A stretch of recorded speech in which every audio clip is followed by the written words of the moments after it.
பெருமானார் ஸல்லல்லாஹு அலைஹி வஸல்லம் வறுமையின் பெரிய அளவுக்குள்ள வறுமையின் உச்சத்தில் பெருமானார் ஸல்லல்லாஹு அலைஹி வஸல்லம் பசியை கொஞ்சம் அடக்கிக் கொள்வதற்காக கல்லை கட்டி கொண்டு வந்தார்கள் என்று சொல்லப்படுகிறது. இங்க ஒருத்தனை காட்டிருங்க பார்ப்போம். எத்தனையோ தலைவர்கள், எத்தனையோ மன்னர்கள் வறுமையின் கோர பிடிக்க ஆளான போதும் வயிற்றுல கல்லை கட்டி வாழ்ந்ததாக சரித்திரமே கிடையாது. ஏதாவது ஒரு உணவு அவனுக்கு கிடைச்சிக்கிட்டே இருக்கிறோம்.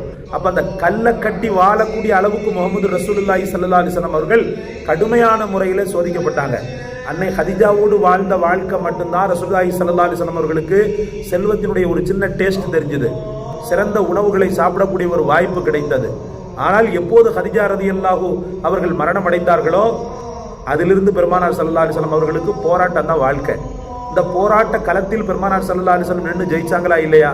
இன்னைக்கு ஒரு சோதனைன்னு சொல்லி வந்துட்டா உடனே நம்ம செய்த நல்ல அமல்களை தான் உள்ள கொண்டு வரணும். அப்படி செய்யக்கூடாது சகோதரர்களே. நல்ல அமல்கள் வெறும்